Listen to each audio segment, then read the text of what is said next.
Bien, mes chers collègues, je vous propose qu'on débute notre réunion de ce jour. Et l'ordre du jour de notre réunion appelle à l'examen d'une proposition de résolution européenne visant à abandonner la proposition de règlement du Parlement européen réduisant strictement les délais de paiement pour les commerçants, présentée par notre collègue Fabien Di Filippo. Je le remercie pour cette initiative et je lui laisse sans plus tarder la parole pour qu'il nous présente son travail.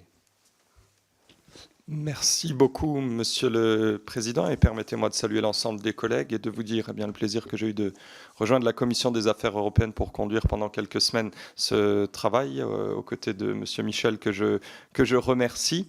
Et effectivement, sur une proposition de règlement européen de la fin d'année dernière qui porte en elle un certain nombre de problèmes économiques que je vais essayer de détailler succinctement avant de répondre, bien entendu, à l'ensemble de vos questions et de vos remarques. Avec son projet de règlement sur les délais de paiement, la Commission européenne semble avoir fait sienne la maxime populaire selon laquelle l'enfer est malheureusement souvent pavé de bonnes intentions. La proposition législative présentée en septembre dernier par le commissaire Thierry Breton se dit favorable aux petites et moyennes entreprises. Selon les mots du commissaire, le projet de règlement vise, je cite, à simplifier la vie des entreprises. Il est permis d'en douter fortement, en tout cas si l'on envisage ce règlement sous l'angle de son article 3 relatif au délai de paiement. Le délai de paiement, il s'entend comme le délai dans lequel il est possible de régler une marchandise ou une prestation de service. En la matière, la France n'a pas attendu l'Union européenne pour se doter d'un cadre légal structuré et adapté aux différentes situations existantes avec un organe de contrôle, la DGCCRF, qui produit des résultats intéressants. Depuis la loi de modernisation de l'économie, le législateur français a uniformisé le cadre légal en gravant dans le marbre un délai légal de base de 60 jours. La possibilité d'un délai dit fin de mois permet de plus aux entreprises d'éviter la désorganisation du règlement des fournisseurs chaque jour en consacrant certains jours dans le mois au paiement. Par ailleurs, de multiples dérogations existent dans des filières très spécifiques comme la joaillerie, les articles de sport ou encore le commerce du jouet, et c'est ces secteurs et ces commerces qui seraient les principales victimes de ce règlement si l'article 3 devait s'appliquer en l'état. Ces filières connaissent des cycles économiques marqués par une forte saisonnalité. Les dérogations octroyées leur ont permis de poursuivre leur activité en évitant des pénuries ou en évitant des déréférencements d'un certain nombre d'articles. Plus encore, elles ont permis aux commerçants de résister aux secousses de la conjoncture économique et à la concurrence internationale qui sont particulièrement fortes ces dernières années. Cette architecture française en matière de contrôle de délai de paiement a été efficace sur les retards de paiement. Notre pays aujourd'hui, il se classe 4e au niveau européen, donc parmi les mieux-disants, avec, quand il y a des retards, en moyenne, moins de 12 jours de retard. La loi de modernisation de l'économie n'y est pas pour rien. Elle a permis à l'ensemble des acteurs de modifier leurs pratiques et elle a contraint les mauvais payeurs à s'amender. En effet, la France dispose d'un puissant dispositif de contrôle des délais de paiement. J'en parlais tout à l'heure, il s'agit de la Direction générale de la concurrence, de la consommation et de la répression des fraudes, DGCCRF, qui est rattachée au ministère de l'économie. Elle effectue un travail de vigilance qui s'est accru au cours des 15 dernières années. Des enquêtes, des sanctions, des amendes administratives et désormais, chose très efficace, des publications dédiées pour les entreprises qui sont responsables de retards de paiement et qui ne peuvent plus agir impunément. Et c'est heureux puisque 75% des PME règlent systématiquement leurs factures à temps. Il est normal qu'il en soit de même pour toutes les autres. Les grandes entreprises sont mises à l'index et contraintes à un changement de mentalité. Et d'ailleurs, désormais, la Banque de France procède à une notation qui tient compte des délais de paiement et du respect des délais de paiement. La proposition de règlement européen ne vient certes pas de nulle part. Les avancées du marché unique ont poussé les instances européennes à s'interroger sur les différences entre économies européennes en matière de règlement de fournisseurs, notamment dans le cadre du commerce transfrontalier. Longtemps, l'Union européenne a prôné une approche soucieuse du respect des spécificités nationales et des équilibres locaux. C'était la démarche à l'origine des précédentes directives sur le sujet en 2011 encore. Mais le texte sur lequel porte la proposition de résolution européenne que je vous présente aujourd'hui a totalement changé de paradigme. De la préconisation, de l'accompagnement, on passe à l'injonction.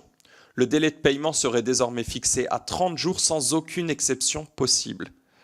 J'avais été alerté dès l'automne par un commerçant de ma circonscription sur les effets potentiellement cataclysmiques d'un tel texte.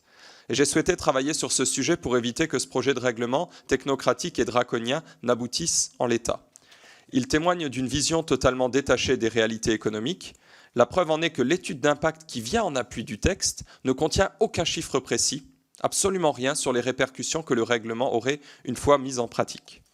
La Commission européenne évoque des retards de paiement pour justifier son projet de texte, mais elle n'a en réalité pas clairement saisi les enjeux et en tout cas pas clairement saisi la manière d'agir sur ces enjeux.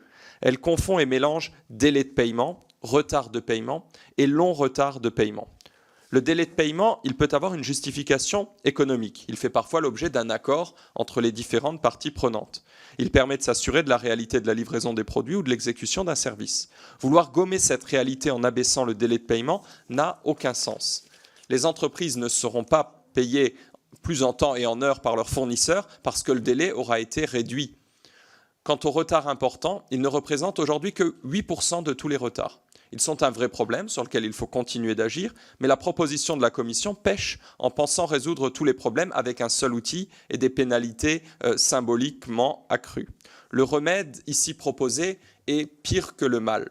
En effet, nous avons conduit de multiples auditions dans le cadre de cette proposition de résolution et elles font ressortir un constat absolument unanime, ce qui est très rare. Pas un seul acteur économique n'est demandeur d'un changement de législation et le projet de règlement est une aberration économique. Nous avons auditionné vraiment beaucoup d'organisations des entreprises de tous les secteurs, au niveau européen, au niveau français, y compris dans l'industrie, en plus du commerce, et que nous parlions des petites, des moyennes, des grandes entreprises. Toutes ont dit durant les auditions qu'elles n'avaient rien à gagner avec ce nouveau délai et que ses effets seraient clairement contre-productifs. J'ai rencontré des représentants du commerce, de l'industrie, des PME, de très grandes entreprises. Le message est identique à chaque fois, sans que nous ayons réussi à trouver, même en formulant nos questions d'une manière totalement différente, de sons de cloche dissonants.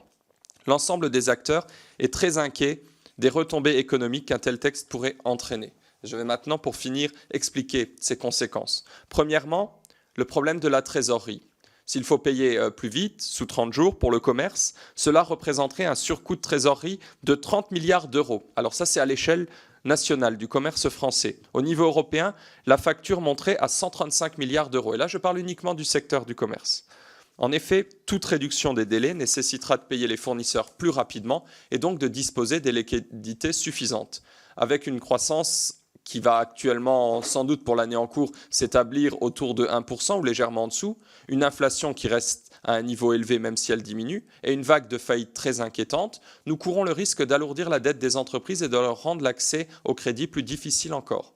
Les banques ne sont déjà pas enclines à prêter au regard de la conjoncture. Et les fédérations des banques ont passé les messages suivants à nos interlocuteurs. En l'état actuel des règles du crédit, hors de question et même impossible légalement de les financer dans les proportions qui sont attendues par ces nouveaux délais de paiement. Et elles le seront d'autant moins quand les entreprises seront fragilisées par la situation. Ensuite, deuxièmement, il y a les conséquences directes sur les entreprises. Un surcoût logistique, un surcoût en termes de trésorerie qui pourra se répercuter sur le consommateur et fera augmenter les prix. Ensuite, du point de vue logistique, s'il y a une volonté de saucissonner pour étaler les paiements certaines livraisons, on assistera à des pénuries, voire à des baisses de choix à certains moments. Et puis, il y a la question de l'organisation des services dans les entreprises. Aujourd'hui, elles sont très bien organisées pour payer en fin de mois. Demain, avec un délai de 30 jours, qui en France, en plus, est calculé depuis l'émission de la facture, eh bien, il faudra quasiment avoir quelqu'un tous les jours pour assurer le paiement des factures. Et puis, troisièmement, une asymétrie de concurrence défavorable, une nouvelle fois, malheureusement, aux entreprises européennes. C'est une autre lacune majeure de ce texte, qui est d'ignorer le phénomène de distorsion de concurrence internationale. Vouloir légiférer au niveau européen peut être utile, mais cela ne lie aucunement nos partenaires internationaux extra-européens qui continueront d'appliquer leurs propres réglementations. Avec ce nouveau délai de paiement, nous nous lierons nous-mêmes les mains pour rien. C'est une vertu dont les seules conséquences seront de favoriser d'autres pays et de délocaliser potentiellement des pans entiers de l'économie. Si une industrie a le choix entre un fournisseur, disons français, qu'elle est obligée de régler à 30 jours, même si elle-même a des rotations derrière ou des délais qui peuvent être plus importantes. Et un fournisseur chinois qui lui dit « pas de problème, c'est 90 ou 120 jours ». Eh bien, les arbitrages seront rapidement effectués. Nous nous retrouverons à importer toujours plus et donc à creuser notre déficit commercial déjà élevé. Enfin, quatrièmement, il y a la question de la liberté des acteurs et des équilibres dans chacun des secteurs, qui sont des équilibres qui se sont construits avec le temps et qui peuvent être différents. Je cite ici la spécificité française que peut être le secteur du livre, par exemple. J'ai parlé tout à l'heure des jouets, de la quincaillerie. Là, j'évoque le livre. Il bénéficie d'une exonération totale en matière de délai de paiement. Et c'est cette dérogation qui a permis à ce secteur de demeurer vivant. Face aux grandes enseignes et aux ventes en ligne, les librairies indépendantes auraient disparu depuis bien longtemps si on leur appliquait des délais de paiement, a fortiori des délais de moins d'un mois ou d'un mois. Notre pays dispose d'ores et déjà des outils nécessaires pour réduire les retards de paiement et contrôler le respect des délais, je les ai évoqués tout à l'heure. Ce n'est d'ailleurs pas pour rien que la Commission européenne a prétendu s'inspirer de certaines de nos bonnes pratiques dans d'autres articles que l'article 3 qui vont plutôt dans le bon sens. Il en va ainsi de l'Observatoire des délais de paiement dont elle souhaite créer une version européenne. Voilà pourquoi, chers collègues, je vous invite à voter en faveur de la proposition de résolution européenne que je vous présente. Elle envoie un signal clair aux autorités européennes sur l'inopportunité de ce texte. Elle sera améliorée par certains amendements constructifs, notamment sur la précision du titre, notamment sur le contenu de certains alinéas, et je les accueille volontiers et je remercie les collègues du travail effectué. Et cette résolution, elle va permettre aussi de mobiliser le gouvernement et de lui donner du poids dans les négociations à venir sur un sujet qui concerne l'ensemble de notre économie et qui, vous l'aurez compris, pourra avoir des conséquences définitives et extrêmement graves pour un certain nombre de secteurs. Je vous remercie. Merci beaucoup, monsieur le rapporteur, pour votre présentation et ces premières orientations. J'ouvre maintenant le débat aux orateurs de groupe, en commençant par le groupe Renaissance, avec Denis Masseglia pour 3 minutes. Merci, Monsieur le Président, et je me permets d'ouvrir mon propos pour remercier le collègue Di Filippo de mettre ce sujet sur la table et de nous permettre d'avancer. Et je le remercie d'ailleurs parce qu'il reprend finalement la position qui était portée par la ministre Olivia Grégoire, qui a quelques mois indiqué que l'article 3 était problématique, mais en appuyant bien le fait que ce n'était pas la proposition de résolution qui était problématique dans sa globalité, mais uniquement l'article 3, je rappelle l'imposition du délai de paiement à 30 jours contre 60 jours. Cette proposition est à mon sens extrêmement importante parce que elle a vocation, elle a l'objectif d'accompagner les petites entreprises et les entreprises de taille intermédiaire sur des difficultés qui sont liées à leur trésorerie. Je rappelle que c'est un coût d'environ 12 milliards d'euros par an. Donc on parle de sommes importantes pour des structures qui ont parfois des rentabilités relativement faibles. Et on sait bien d'ailleurs que les retards de paiement sont bien souvent une des raisons des faillites des entreprises. Donc voilà, je remercie vraiment le collègue Di Filippo d'avoir avancé sur le sujet. Donc lui propose une suppression complète de la proposition de résolution.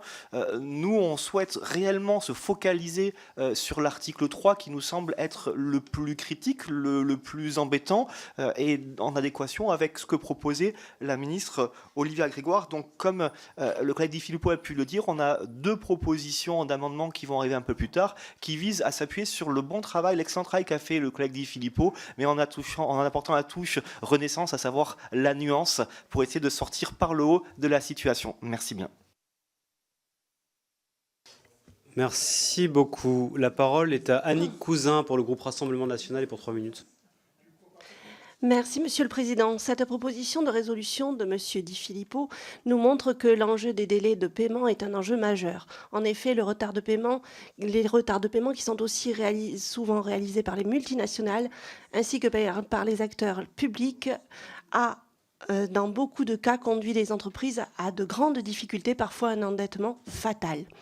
Il nous convient en tant que législateur, il nous faut donc, en tant que législateur, offrir un cadre sécurisant pour les entreprises sans toutefois atteindre leur liberté contractuelle de manière disproportionnée. La France s'est dotée de dispositifs, notamment depuis la loi de modernisation de l'économie de 2008. Le modèle français se base sur des délais de paiement pouvant aller jusqu'à 60 jours, une liberté contractuelle entre les 2 parties et les dérogations spécifiques. De plus, les rôles respectifs de la DGCCRF chargée de réaliser les contrôles et celui d'une médiateur des entreprises chargé de régler les différends, ainsi que le rôle de la Banque de France grâce au game and shame qu'elle pratique dans sa notation des entreprises en retard de paiement, ont donné à la France un appareil qui se singularise au niveau européen par son efficacité. Ainsi, via la DGCCRF, Bercy réalise près de 1000 contrôles par an pour 30% d'anomalies et ce sont près de 75% des PME qui s'acquittent de leurs factures en respectant les délais. La France avait pour moyenne des délais de paiement de 60 jours quand la moyenne de l'Union européenne était de 56 jours. En 2023, notre délai de paiement moyen était de 12 jours et la France, le 4e meilleur élève de l'Union européenne. La proposition européenne présentée par Thierry Breton le 12 septembre est passée d'une directive européenne qui, je le rappelle, laissait une marge de manœuvre dans son application aux États par un règlement. Elle entend limiter les délais de 30 jours maximum, ce qui correspond à une division par 2 du délai général de paiement, et ce, sans dérogation possible. La Commission européenne appuie sa proposition sur un rapport d'analyse d'impact de 6 pages qui témoigne du mépris de l'Union européenne pour la souveraineté des États en se basant notamment sur un panel sondagier de PME qui ne semble pas manquer de sérieux. De plus, la confusion entre délai et retard de paiement ne favorise pas les débats, car au sens de la directive de 2011, les paiements tardifs constituent 8% des paiements. Comme souvent, en voulant harmoniser les législations, les conséquences de ce nouveau paradigme seront négatives et inadaptées aux réalités économiques. La France, qui figure en bon élève dans ce domaine, n'a pas à se soumettre à cette réglementation inopérante et contre-productive. Cet instrument inadapté est une atteinte à la liberté contractuelle, surtout pour l'écosystème des PME qui nécessite une adaptabilité et flexibilité. Je vous remercie. Merci beaucoup. La parole est à Pierre-Henri Dumont pour le groupe des Républicains et pour 3 minutes. Merci Monsieur le Président. Je tiens tout d'abord à souligner l'excellent travail de notre collègue Fabien Di Filippo, qui s'est rapidement saisi de cette opportunité donnée par notre commission et de façon plus générale. C'est quelque chose qui est extrêmement valorisant pour la Commission des Affaires européennes de pouvoir récupérer en très peu de temps comme ça des avis sur un sujet extrêmement précis qui permet à l'Assemblée nationale de pouvoir se positionner sur un point très clair qui permet également de pouvoir travailler ensemble dans, je l'espère, une unanimité ou une large majorité qui va montrer la position du Parlement français dans ce sujet extrêmement important de la modification des délais de paiement pour les commerçants. Sur le fond du sujet, je ne vais pas revenir sur ce qui a été dit par Fabien, parce qu'évidemment on est alignés, ce qui est chose assez rare chez les Républicains, mais cette fois-ci on est parfaitement alignés sur la proposition de résolution de Fabien par la Commission des Affaires européennes, de pouvoir écrire, rédiger et travailler sur des propositions de résolution dans un laps de temps particulièrement court mais efficace. Il faut toujours saisir les opportunités données par la Commission des Affaires européennes. Elles sont nombreuses. La parole est à Louise Morel pour le groupe démocrate et pour 3 minutes. Merci Monsieur le Président, Monsieur le rapporteur, chers collègues. Les délais de paiement excessifs et les retards de paiement, ils érodent la compétitivité, ils freinent la croissance et dans certains cas, ils menacent même la survie de certaines entreprises, au premier rang desquelles les PME. Lutter contre ces phénomènes doit donc bien évidemment être une priorité européenne. L'Union européenne, elle s'efforce justement depuis les années 90 de mettre en place un cadre juridique hautement harmonisé en faveur de la réduction et du bon respect des délais de paiement, mais la directive en vigueur est imparfaite, à la fois par l'absence de délai de paiement maximal pour les transactions entre entreprises, mais aussi par le manque de dissuasion des mesures répressives en ce qui concerne les retards de paiement. Alors d'après la dernière grande consultation des entrepreneurs qui a été réalisée fin 2023 par la CCI France, 40% des entreprises françaises seraient confrontées à des retards de paiement, 50% d'entre elles jugent même que ces retards sont de plus en plus fréquents et à l'échelle européenne, 25% de ces faillites seraient dues au retard de paiement selon la Commission européenne. Ces chiffres, nous ne pouvons les ignorer. Nous pensons à ce titre au groupe démocrate que l'amélioration de la situation passe par le renforcement du cadre juridique européen, puisque le maintien de différences trop importantes entre États membres de l'Union européenne quant aux règles et pratiques de paiement crée des distorsions de concurrence entre les entreprises, ce qui affaiblit notre marché unique. C'est dans ce sens que le projet de règlement règlement a été présenté par la Commission en septembre dernier. Alors elle propose, c'est ce dont on parle depuis quelques instants, de fixer à 30 jours stricts les délais de paiement à toutes les transactions commerciales B2B et donc créer un environnement plus équitable pour les PME qui n'ont pas nécessairement la capacité de négocier les délais de paiement avec leurs clients.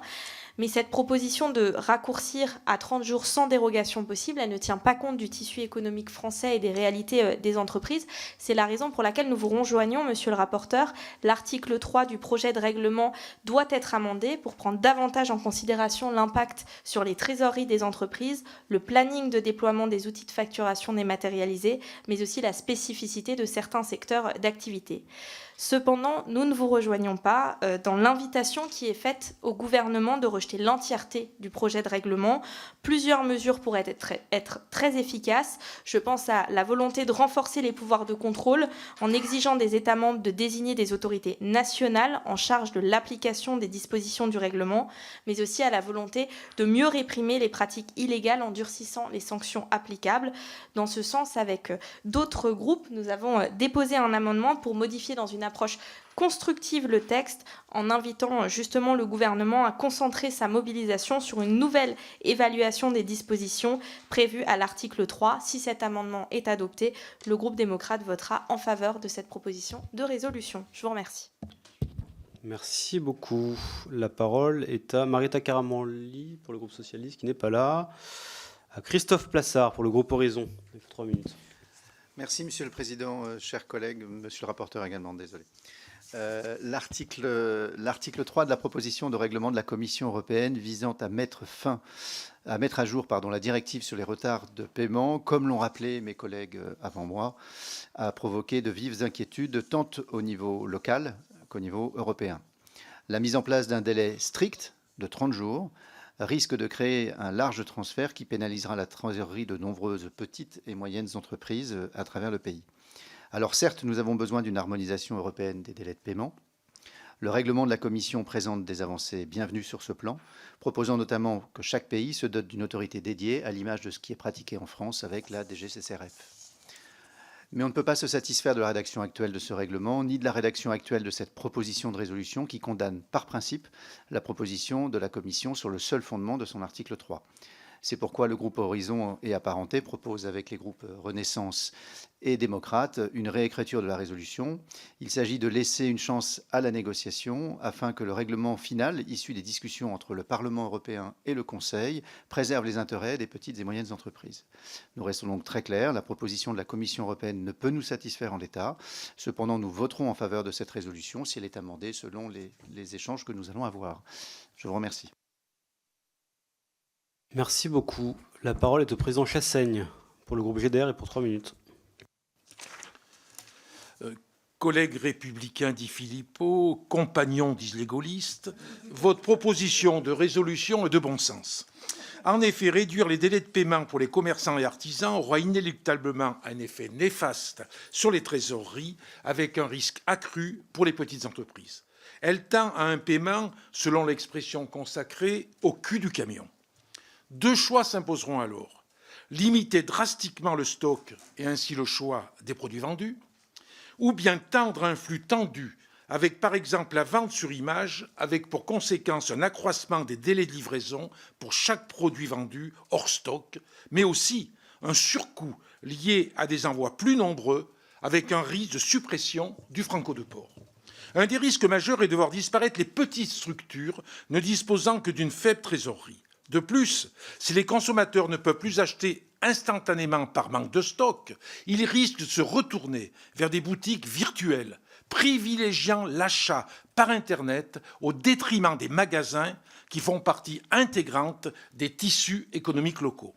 De plus, il est fréquent que des arrangements avec des dates de paiement différées soient effectués entre professionnels, lors par exemple de ventes saisonnières ou de chantiers longs dans l'artisanat. En effet, lorsqu'un marché public est passé, des paiements à 90 jours sont courants. Ainsi, l'artisan s'arrange fréquemment avec le fournisseur pour allonger les paiements des fournitures inhérentes à ce chantier. Interdire les paiements au-delà de 30 jours reviendra à imposer également aux collectivités cette disposition. Néanmoins, il est également important de rappeler que plus les sociétés sont importantes, plus elles ont du poids dans les négociations. Il y a sur ce sujet, je pense, matière à réflexion, même pour un défenseur du grand capital.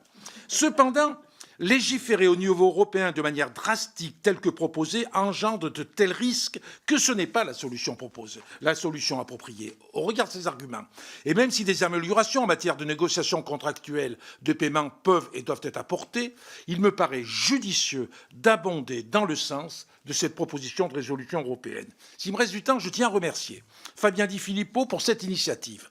D'une façon générale, nous manquons de temps pour prendre connaissance et réagir à des propositions de directives ou règlements européens.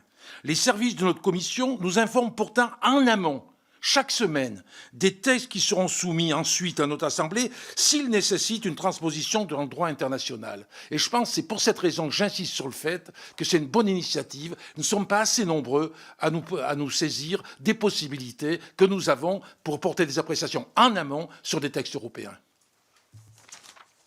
Merci beaucoup. Monsieur le rapporteur, vous avez la parole.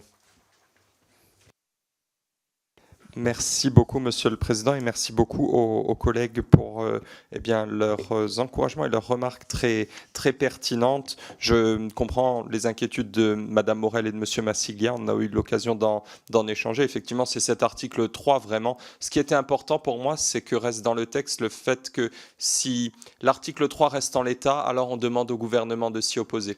Sur les autres points de ce règlement, effectivement, on est déjà en pointe, nous, en France. Vous avez parlé de l'observatoire des délais de paiement. Il existe déjà chez nous les organes de contrôle. La DGCCRF, à mon avis, servirait plutôt de modèle pour les autres pays. Je mets juste un petit bémol, c'est que, en fait, le règlement parle d'organes de contrôle qui auraient des pouvoirs de sanction élargis. Alors là, il faudra voir comment, chez nous, ça peut se coordonner avec les instances juridiques qui envoient au chapitre. Et puis en ce qui concerne les sanctions, effectivement, qu'il y a une asymétrie dans les relations, et bien qu'à un moment donné, elles s'appliquent de manière plus forte.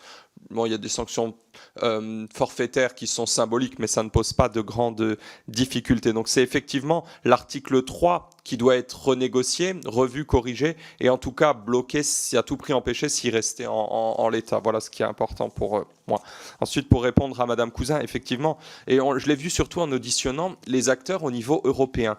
La liberté contractuelle est pour eux quelque chose de fondamental. Et déjà en France, notre situation, même s'il y a des exceptions dans certains secteurs, le contrôle sur les 60 jours est déjà quelque chose d'excessivement cadré. Et comme on a tendance à transposer en droit français les directives de manière très stricte, eh bien certains pays peuvent demander, vous savez, il y a les débats en cours en ce moment au niveau européen, certains disent « Ok, 30 jours, pas de problème », mais c'est que la base et les acteurs peuvent négocier entre eux. Vous vous doutez bien que si on le transposait en droit français, ce serait plutôt la base, c'est 30 jours pour tout le monde, et derrière, il n'y aurait que quelques petites exceptions. Donc, l'approche n'est pas du tout la même, et on doit être très vigilant là-dessus, et certains secteurs doivent conserver cette souplesse-là.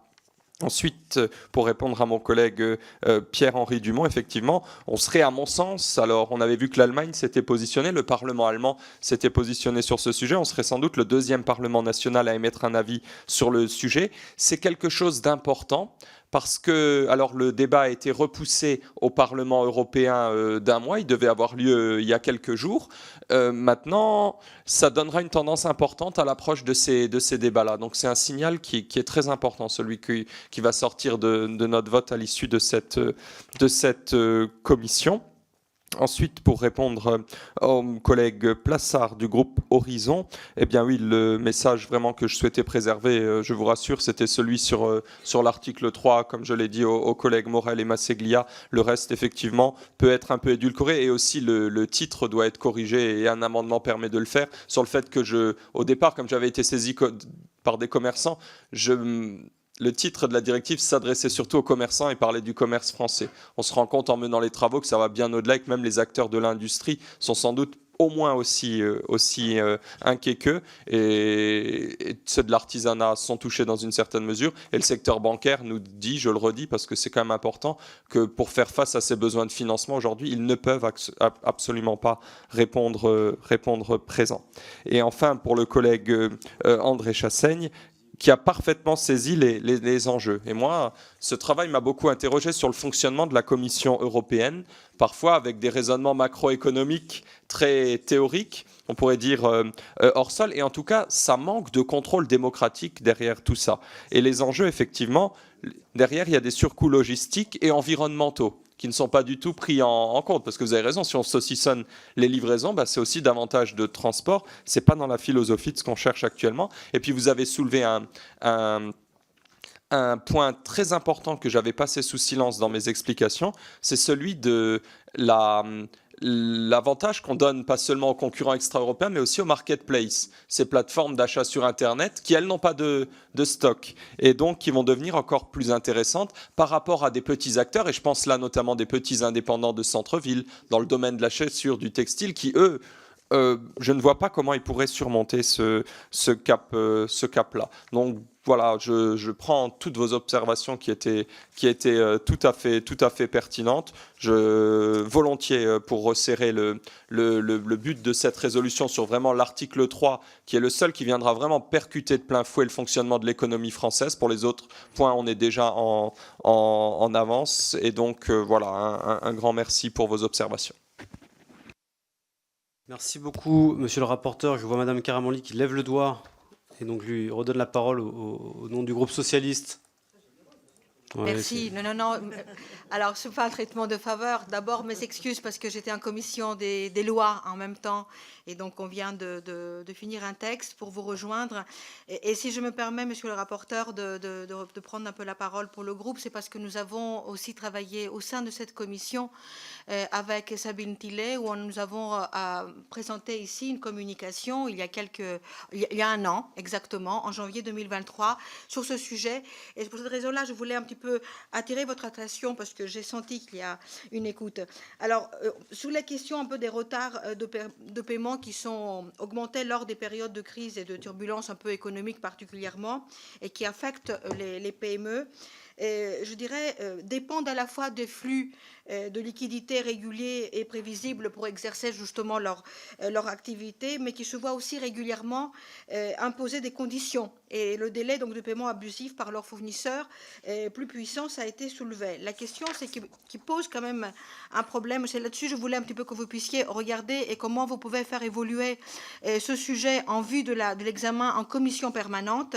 C'est que la question qui est posée est celle d'un contexte un peu inflationniste et du financement du besoin en fonds de roulement supplémentaires, autrement dit, des besoins de financement à court terme des entreprises. Et je dirais que les organisations professionnelles que nous avions déjà aussi auditionnées se sont exprimées en fonction de la spécificité de leur activité et de leur secteur. Mais d'autres, notamment du côté des commerces, sont contre. Et c'est pour ça que je voulais attirer votre attention, parce que nous avons une marge peut-être de réussite pour améliorer ce projet, en distinguant justement les points positifs, sans en refuser le principe, je dirais, mais en encadrant les effets. Et donc la question des commerçants, qui sont particulièrement touchés par ce dispositif-là, mérite un petit peu d'être posée. Donc j'avais deux questions. Est-ce qu'on dispose d'un panorama, justement, des effets attendus par secteur d'activité, je pense justement au bâtiment ou à celui du commerce, et par taille d'entreprise. Et est-ce qu'on dispose aussi de l'avis du secteur bancaire et des banques et financeurs qui, sur les faits attendus en termes de besoins en fonds de roulement, ils ont un rôle, me semble-t-il, à jouer. Donc je dirais que les amendements qui sont proposés paraissent apporter une réponse, disons nuancée, aux problèmes posés, sans pour autant nous connaissions finalement l'état des négociations entre États. Donc j'attire particulièrement votre attention sur ce sujet. Merci. Merci beaucoup, monsieur le rapporteur.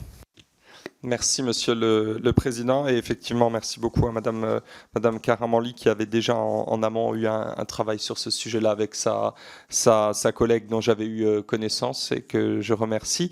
Alors, effectivement, j'essaie de reprendre dans l'ordre par rapport à la question des besoins de fonds de roulement. il y a deux possibilités, effectivement, mais le coût, quoi qu'il arrive, sera renchéri. Si vous devez payer plus vite, vous devez absorber ce besoin de trésorerie. Soit vous le faites financer par les banques, mais vous devez quand même payer ce financement-là ou ces intérêts à la banque. Soit vous le répercutez immédiatement sur le prix du produit, et c'est le consommateur qui l'assumera. Alors, des échanges qu'on a pu avoir avec les différents partenaires, il semble que les fédérations bancaires, elles, parce qu'on parle quand même, rien que pour la France, de dizaines de milliards d'euros de besoins de trésorerie supplémentaires. Elles disent, c'est bien simple, pour la plupart des acteurs, je dis la plupart parce qu'il y a des grandes chaînes qui sont un peu plus solides, même si on a vu dans le secteur de l'habillement que des chaînes pouvaient tomber très rapidement, pour la plupart, dans les conditions actuelles légales d'octroi des prêts, ce n'est pas possible. Ce n'est pas possible. Juste pour le commerce français, on a le chiffre de 25 à 30 milliards. Le commerce européen, c'est sans doute vers les 135, 140 milliards.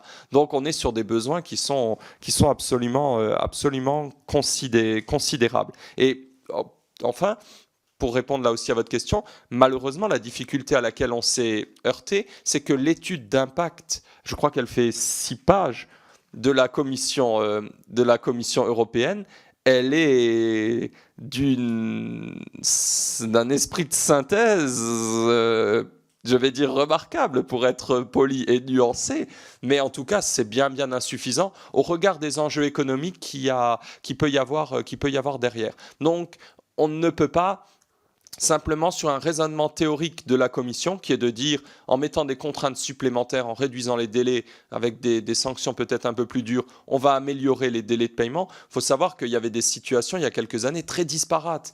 Effectivement, le sud de l'Europe a cette réputation, on pouvait monter à 120 jours, etc. Et le nord de l'Europe a déjà dans certains cas des pratiques avec des délais de paiement très resserrés. Mais les spécificités de chaque pays font que dans le nord de l'Europe, par exemple, c'est à réception de la facture pour certains pays. Chez nous, en France, c'est à émission de la facture, ce qui est quand même plus favorable aux créanciers, aux fournisseurs. Donc, il y a toutes ces choses-là que ne prend pas en compte la Commission européenne, qui ne sont pas présentes dans l'étude d'impact et qui donc amènent tous les acteurs. On m'a dit une chose, je vais conclure par là, Monsieur le Président, on m'a dit une chose qui m'a frappé pendant ces auditions. Un des acteurs m'a dit « J'ai rarement vu à Bruxelles une telle mobilisation unanime et une telle opposition unanime de tous les acteurs ». Donc, c'est qu'on est quand même face à quelque chose potentiellement d'assez grave. Et j'ai encore eu des messages aujourd'hui et dans les derniers jours d'acteurs qui sont très très inquiets, qui suivent de près l'évolution des choses et nos discussions. Merci beaucoup. Nous en venons donc maintenant à l'examen des amendements, en commençant par une discussion commune sur les amendements numéro 1, numéro 3 et numéro 5. On passe donc la parole à Denis Masseglia pour qu'il nous présente l'amendement numéro 1. Merci, Monsieur le Président. J'ai cru comprendre que chez les Républicains, il y avait parfois et très souvent des désaccords. Je tiens à souligner que dans la majorité présidentielle, que ce soit Renaissance, le MoDem et Horizon, en fait, on travaille ensemble et on a exactement les mêmes amendements. Donc, je peux encourager éventuellement certains à nous rejoindre. Nous travaillons collectivement et positivement. Pour les retards de paiement, du moins l'amendement, c'est pour les retards de paiement qui pénalisent principalement la trésorerie des PME, qui sont souvent les premières à payer et les dernières à l'être. La proposition de règlement concernant la lutte contre le retard de paiement dans les transactions commerciales comporte des propositions utiles pour renforcer la lutte contre les retards de paiement. Le présent amendement conduit à ne pas inviter le gouvernement à refuser l'ensemble du projet de règlement, mais seulement à se mobiliser afin de modifier l'article 3. En effet, un abaissement du délai maximal de paiement à 30 jours sans dérogation sectorielle aurait des effets préjudiciables pour de nombreuses TPE et PME, en particulier dans certains secteurs saisonniers, dans les secteurs où les délais d'écoulement des stocks sont particulièrement longs, ou dans le secteur du livre, dans la mesure où de délais courts de paiement restreindrait l'accès à une offre éditoriale diversifiée et porterait atteinte ainsi à la diversité culturelle. Merci beaucoup. L'amendement numéro 3, Madame Morel. Merci, Monsieur le Président. C'est un amendement identique qui a été brillamment défendu par mon collègue, donc je n'ai pas beaucoup d'éléments à ajouter, si ce n'est le fait de bien repréciser que cet amendement, il vise bien à inviter le gouvernement justement à se mobiliser pour justement modifier l'article 3. Pour le reste, on est bien d'accord, on soutient cette proposition de résolution, mais pour l'article 3, on souhaite la retravailler. Merci. Merci beaucoup. L'amendement numéro 5, Monsieur Plassard. Alors, comme il se trouve que la Commission des affaires européennes a la vertu d'harmoniser les points de vue, tant chez LR que dans la majorité, je laisse et je ne rajouterai rien à ce qui a été dit à mes collègues, puisque c'est un amendement identique et qu'il est donc défendu. Très bien, merci beaucoup. Monsieur le rapporteur, sur ces amendements.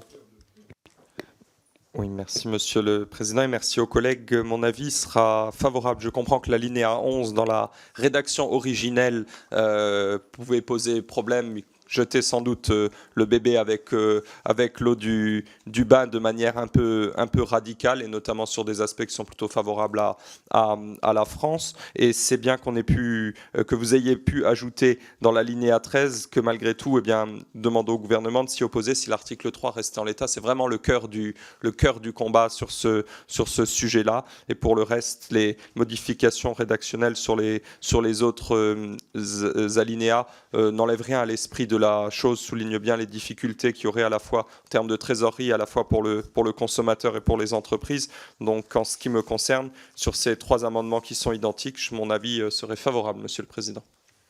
Très bien, je mets aux voix ces amendements qui ont reçu un avis favorable du rapporteur, les amendements 1, 3 et 5, qui est pour, qui est contre, ils sont adoptés. Nous en venons donc à une nouvelle discussion commune avec l'amendement, en commençant par l'amendement numéro 2, Monsieur Masseglia. Merci Monsieur le Président. C'est juste un amendement qui vise à mettre le titre en adéquation avec l'amendement qu'on vient de voter. C'est extrêmement simple. J'en profite de ma dernière prise de parole vraiment pour remercier Monsieur le rapporteur pour son travail collectif et collaboratif. Finalement, on a réussi tous ensemble à trouver une porte de sortie qui est en adéquation avec la position du gouvernement français et celle de la ministre Olivia Grégoire. Voilà, ça montre bien que quand on est capable de sortir de nos postures pour travailler ensemble, nous arrivons collectivement à trouver des portes de sortie, que cette PPRE soit l'exemple de nos prochains travaux, que ce soit ici en commission ou dans l'hémicycle. Merci beaucoup. L'amendement numéro 4, Madame Morel. Oui, merci. C'est de sublimer le texte après ces beaux travaux et j'espère qu'il recueillera un avis favorable. Merci beaucoup. L'amendement numéro 6, Monsieur Plassard, vous aussi pour sublimer le texte. Exactement, cher Président. Je pense que cette commission va faire des envieux et que si un jour la présidence est disponible, beaucoup vont se ruer sur ce poste où la sérénité règne dans les débats de façon systématique. Voilà, je valide les propos de mes confrères avec les mêmes objectifs du même amendement. C'est la même rédaction. Merci. Merci beaucoup. Monsieur le rapporteur. Merci, Monsieur le Président. Effectivement, le titre ne me satisfaisait pas. Le mien, je parle. Et souvent, c'est la chose la plus difficile de trouver un bon titre pour un livre, pour un film ou même pour une proposition de résolution européenne. Et une remarque m'a été faite notamment pendant les auditions. Certains ne comprenaient pas que je parle uniquement du commerce. Et c'est parce que le point de départ de ma réflexion, ça avait été ce commerçant à Morange dans ma circonscription, ce bijoutier, qui m'avait alerté sur les conséquences pour le commerce. Donc, je suis d'accord avec ces modifications rédactionnelles qui sont plus en adéquation avec le contenu du travail et qui valident ce qu'on s'est dit pendant le débat sur les amendements précédents. Aucune difficulté pour moi, l'avis est favorable. Et j'en profite puisque, voilà, je termine par là, j'espère effectivement que la combativité du gouvernement sur le sujet, parce que le plus dur est encore devant nous, et sur cet article 3 sera à la hauteur de l'esprit de concorde et de solidarité dont nous avons fait preuve aujourd'hui au sein de cette belle commission. Voilà, merci. Merci beaucoup, Monsieur le rapporteur. Donc, je mets donc aux voix ces amendements qui ont reçu un avis favorable. Qui est pour ? Qui est contre ? Ils sont adoptés. Nous avons donc fini avec l'examen des amendements. Je mets donc aux voix l'article unique de la proposition de résolution ainsi modifiée. Qui est pour ? Qui est contre ? L'article unique est adopté et par conséquent la proposition à l'unanimité. Et je vous félicite, Monsieur le rapporteur, pour ce travail. Ça m'arrivera pas souvent. Bravo. Est-ce que vous voulez dire un mot ? Non, je vous remercie. Alors, j'étais il y a encore quelques semaines totalement étranger aux travaux de la Commission des affaires européennes. Je remercie beaucoup tous ceux qui ont souhaité que ce travail puisse avoir lieu. Je remercie aussi beaucoup Monsieur Michel qui était très investi déjà, même avant mon arrivée sur ce sujet-là. Et puis bien tous les collègues qui m'ont aidé à améliorer la rédaction, qui ont appuyé aussi mes arguments. Vraiment, vu les remontées qu'on a eues de tous les secteurs, il y a un enjeu économique. Souvent, il y a des sujets, notamment au niveau européen, qui passent sous les radars, mais qui peuvent avoir derrière des conséquences vraiment incommensurables. Donc vraiment, je répète ce que j'ai dit, il faut que aussi bien nos députés au Parlement européen que le gouvernement puissent vraiment là-dessus obtenir des résultats, parce que j'ai senti chez certains acteurs qui eux-mêmes sont représentants dans des organisations, mais qui eux-mêmes sont chefs d'entreprise, une très grosse inquiétude et beaucoup de soucis. Voilà, donc j'espère que tout ce qu'on a fait aujourd'hui pousse dans le bon sens et permettra de faire œuvre utile derrière. Et puis bien, merci beaucoup à tous. Madame Caramanli. Je profite parce que je partage un peu l'analyse aussi de notre collègue Philippot sur ces questions. Rappeler peut-être et inviter un peu notre commission à prendre une ou deux initiatives, parce que d'abord, nous n'avons pas suffisamment de retours, je dirais presque pas même de retours, sur les avis que nous émettons. Et donc c'est quand même quelque chose que ça soit au niveau que l'exécutif puisse le porter quand même d'une certaine manière par rapport à notre commission. Et puis le deuxième élément, peut-être aussi voir, moi je proposerais qu'on puisse travailler par exemple les référents qui sont chargés, exemple le marché unique, de se rapprocher des autres parlements nationaux, y compris du Parlement européen, pour voir sur certains sujets qui sont difficiles justement, de prendre un peu l'avis et travailler de manière plus collaborative avec les autres, pour pouvoir mener et peser aussi auprès de la Commission. Voilà, je crois que ça demande, c'est un travail de fourmi, mais ça mérite d'être fait sur certains sujets où nous avons par le passé obtenu de résultats, parce que voilà, on a mis l'accent sur 2-3 sujets, et celui-là, il est quand même... voilà, ça soulève beaucoup de questionnements, comme ça a été porté. Il y a une attente, et ça touche aussi, je dirais, la population, les citoyens, les commerçants, les entreprises. Donc voilà, si je peux me permettre, Président, je sais que vous êtes toujours très attentif à ces questions, donc je profite de l'occasion. Merci beaucoup. Non, mais vous avez absolument raison. D'ailleurs, on avait prévu l'audition de Laurence Boone autrefois sur le suivi de toutes les propositions de résolution que nous examinons ici. Et donc on va reproduire l'exercice avec Jean-Noël Barrot prochainement. Et je tiens par ailleurs à vous indiquer qu'à chaque fois qu'une PPRE est adoptée en commission ou qu'un rapport d'information est publié, nous l'envoyons aux autorités concernées, à la Commission européenne, au gouvernement, au SGAE, en tout cas à toutes celles et ceux qui travaillent sur le sujet, donc qui sont correctement informés. Vous avez raison, il faut qu'on fasse un meilleur suivi. Il me reste un point à voir très rapidement, c'est la nomination d'un rapporteur d'information, portant observation sur la proposition de loi visant à prévenir les ingérences étrangères en France, déposée par notre collègue Sacha Houlié. Ce texte sera examiné en commission des lois le 13 mars prochain et en séance publique le 25 mars dans la niche du groupe Renaissance. J'ai souhaité qu'on puisse avoir un avis sur ce texte, parce que l'Union européenne s'est beaucoup investie sur les cas d'ingérence avec des commissions spéciales. Donc je pense que c'est important qu'on puisse avoir un débat sur le sujet et qu'on puisse apporter à ce travail, je parle, collègue, et après vous donnerez la parole, qu'on puisse avoir un débat et donc qu'on puisse mener un rapport. J'ai reçu la candidature de Constance Le Grip. Donc s'il n'y a pas d'objection de votre part, je vous propose qu'elle soit nommée. Et chers collègues, Berteloot, si vous avez un point à faire valoir, je suis à votre disposition. Oui, merci, Monsieur le Président. Je me permettais juste de rebondir sur la nomination. On a eu l'occasion de faire une demande écrite par mail afin que nous puissions être présents lors des différentes auditions. Donc, je me permets de vous le refaire oralement, puisque, à titre personnel, j'estime que le Rassemblement national, étant quand même le premier parti d'opposition au sein de l'hémicycle, pourrait au moins être présent lors de ces différentes auditions. Je vous en remercie par avance. C'est la rapporteure qui organise ces auditions, mais il va de soi que le Rassemblement national pourra évidemment participer aux auditions sur les ingérences étrangères, si c'est son intérêt, comme chacun des groupes. Voilà. Donc il n'y a aucun problème de ce point de vue-là. Voilà, mes chers collègues, prochaine réunion mercredi 13 mars à 15h, avec l'examen du rapport d'information de Richard Ramos sur la protection européenne du consommateur. Bonne fin d'après-midi et à bientôt.